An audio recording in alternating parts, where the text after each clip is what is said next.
What's good, guys? Welcome welcome back to another video, and this time we're going to be talking about cricket. As you know, the T20 World Cup was going on in India, and this time the World Cup final is between India and New Zealand. But before we celebrate, let's ask some serious questions, because this Indian team is very dominant, yet we saw some cracks in the semi-final. The Indian side posted a target of 253 with a loss of 7 wickets, which is one of the highest totals in World Cup knockout history.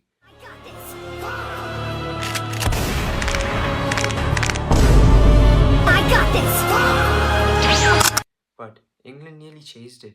They finished at 246 for the loss of 7 wickets, with Jacob Bethel scoring a stunning century, making 105 runs. I can't move on, baby doll. So the real question is not whether India can score runs. It is, can India fix these problems? And you know what problems I'm talking about. Today, we will be breaking down everything India must get right against New Zealand in the final to win this cup again. India has been one of the most aggressive teams in this tournament, and this match alone versus England turned into a run fest with 499 runs being scored in total. We know teams that can't even chase 119. The key moments of this match were Sanju Samson's 89 of just 42 balls, which was an anchoring knock, Shivam Dube's 43, which was an aggressive knock, and Jacob Bethel's mammoth 105. India eventually held their nerve and won by 7 runs, setting up a final against New Zealand in Ahmedabad. This was only possible because of Akshar Patel's 2 catches, which were screamers, and a little bit of help came from the bowling unit as well, where Hardik Pandya, Jasprit Bumrah, Arshdeep Singh, also Shivam Dube in the last over helped a little bit. But this match revealed something very important. India's batting is world class, but their bowling still has a lot of problems. This tournament is a huge moment for Suryakumar Yadav as a captain in his cricketing career. As a batter, he's already one of the most innovative T20 batsmen in modern cricket. But all of this is not enough, as captaincy requires different skills, that is, managing bowlers, controlling the momentum, and making decisions under pressure. This semi-final, India almost lost control of the match in the last 5 overs. England scored heavily late in the innings to nearly chase 253. The real test for Suryakumar Yadav in this captaincy career is going to be in the final against New Zealand. His challenge for Sky is going to be in the final against New Zealand. I just saw a funny reel on Jacob Bethel. It showed the Mbappe World Cup final performance against Argentina where he scored a hat-trick and he almost won the World Cup. Someone put those clips and wrote the type of performance Jacob Bethel gave us in the semi-final against India. That's kind of funny. I'm going to put it somewhere here. Now let's address a difficult topic, Mr. Abhishek Sharma. On paper, he's the most destructive T20 batsman ever seen, but tournaments are not played on paper. If an opener fails to perform continuously match after match, power play momentum disappears. Run chase ruined. Run rate falls off. Pressure goes on the middle order. In knockout cricket and important matches, you cannot carry players hoping they find form. India must ask one brutal question. Is Abhishek Sharma fit for the team for the finals? Because finals are not experiments, and this is a really important final for our country. Another big problem in the team nowadays is Varun Chakravarti. He built his reputation as a mystery spinner, but T20 cricket evolves very quickly. Nowadays, we have so much technology that players analyze bowlers and other players using stats and video analysis. Recently, we've seen many batters attack Varun early in his spells. In this semi-final, we even saw Bethel smashing him for 3 consecutive sixes during England's chase. That raises a lot of serious questions, as teams prefer control and consistency over mystery. I mean, he kinda is mysterious because you never know whether he's gonna get smacked over long on, long off, third man fine, like mid off, mid on, you never know.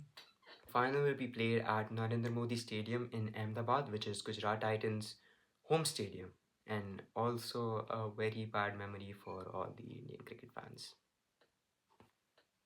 This ground has a few unique features, such as a large outfield, multiple pitches in the middle, around 11, early bounce for pacers, and slow conditions later. A common T20 pattern seen in the stadium is early swing for pacers, batters dominate middle overs, and spinners come into play in the end. The large boundaries also mean mistimed shots could lead to catches, so India should focus on attacking early with pace and slowing the game in the middle overs. But that is if they win the toss and choose to bowl. But is Ahmedabad really unlucky for India? Let's address the emotional narrative first. Many fans believe that the Narendra Modi Stadium in Ahmedabad is very unlucky for India. Why? Because India played the 2023 ODI World Cup final in the stadium and they lost to Australia, despite dominating the whole tournament. But calling the stadium unlucky is kind of misleading, because India has won other matches, international matches, in the stadium across formats. But what happened against Australia in the final was not really luck, it was just tactics and conditions. So basically, what happened in 2023 was India prepared a slow pitch, expecting it to help their spinners, but Australia adapted better and chased down the target easily. So the lesson for 2023 was not about luck or anything, it was just about reading the pitch properly. Now, this stadium is unique because it has both red soil and black soil. So now, the red soil gives more assistance to the pacers, gives more bounce, faster miss outfield, and better stroke play for batters. Now, the black soil, the surface becomes slow, the ball grips more, and spinners become dangerous. It also becomes hard to hit through the line. Our T20 matches in Ahmedabad, teams usually scoring 180 to 180 and above, they dominate the matches. Then power play wickets become extremely important and spinners control the middle overs. Another important factor here is dew. For the people who don't know, it's basically moisture. So as the match goes on, the moisture increases, and for the team who's bowling second, it becomes very hard to grip the ball because you need proper grip to control the ball. And if it's wet, it just keeps slipping out of your hand, and bowlers can't control the ball. They can't bowl properly. Wides, no balls, can't control the ball for swing, can't bowl through the seam, nothing. So, what should Surya Kumar Yadav really do if they win the toss? In my opinion, first scenario, if they win the toss and it's a night match, of course, because it starts at 7:30, so it's going to be a night match for sure. If Surya Kumar Yadav wins the toss, he should choose to ball first. You know why? Because the dew increases at night, it's going to become very hard for bowlers to bowl. So seamers for us like Hardik Pandya, Arshdeep Singh, Jasprit Bumrah, Shivam Dube, if he bowls, it'll be a horrible night for them. They won't be able to ball, they won't be able to grip, and dew will increase for sure. So we should bowl first, and chasing will also become easier for us, and the scorecard pressure is just going to come off. So it's going to be an easy chase. Now, the second scenario, if the pitch looks dry and slow, like a dead pitch, then Surya Kumar Yadav should bat first because this pitch is going to become slower with use.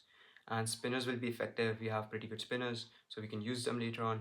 And if we set a target of around 180 and above, for example, let's say we put up a target of 205. So New Zealand won't be able to chase that because the pitch is going to be slower.